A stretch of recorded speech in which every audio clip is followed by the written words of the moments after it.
Hello again, everybody. I'm Rick Sanchez, and I want to welcome all of you who are watching us from all over the world, whether on regular TV or on portable TV, the app that carries our program for you.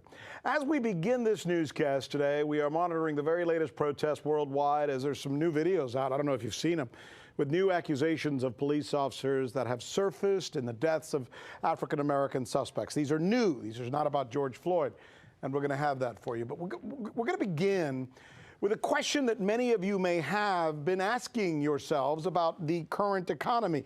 Is the worst behind us? Fair question. When will we see a downturn, and why?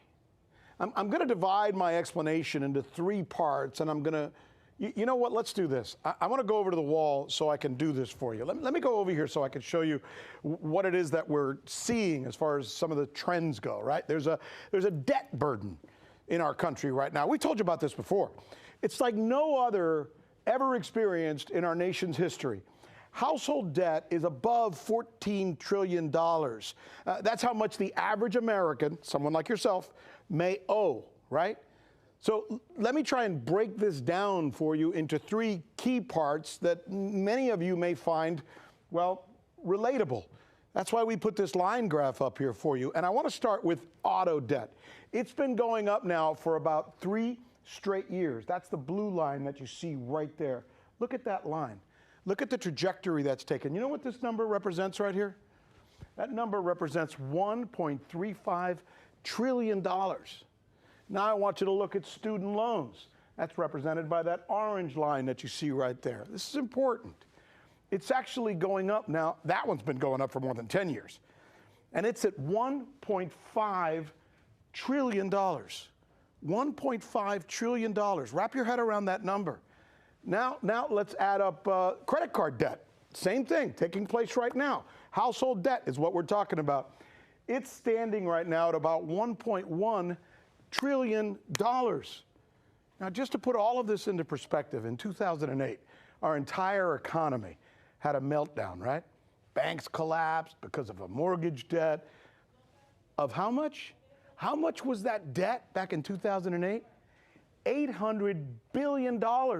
That's less than any one of these, right? Less than the student loan, less than the auto, less than the credit debt, individually. So now let's take a look at something else. Let's look at how many Americans are not drawing an income right now. According to Fortune magazine just today, numbers hot off the press that I just checked, the real unemployment in America right now is probably around 16%. That's a big nut, right? May go even higher for a couple of reasons that we can't get into right now. But let's compare that to the bust that we experienced in terms of unemployment back in 2008. At its worst, absolute worst, unemployment back then was around 10%. So what do we have? I'll tell you what we have. We have Americans saddled with record debt, Americans not getting an income. So then why is the economy still chugging along? And why is Wall Street going up? A lot of people happen to be asking right now. It has to do with the fact that the government has been stimulating the economy, the CARES Act, supplementing income, providing bailouts, et cetera. But you know what's an even bigger part of this explanation? It's a word called forbearance. See that word up there? Forbearance. Here's a big nut. Almost 8% of all Americans have gotten permission from their banks, as mandated by the government, to not pay their mortgages. They're not paying. You wonder how they're getting by? They're not having to pay their mortgage. That's their biggest debt. That's $800 billion. $800 billion in unpaid principal. But here's the question. What happens 6 months from now when that government program runs out and they have to either pay it back or at the very least start paying again?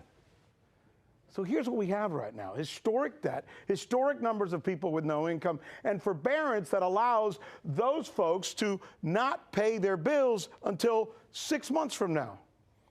When they have to do what? Suddenly pay their bills. Then what? We're going to drill down on this because we think it's a very important scenario. And because we like to drill down on stories like this to give you context and perspective. Here on The News with Rick Sanchez, where we believe it's time to do news again.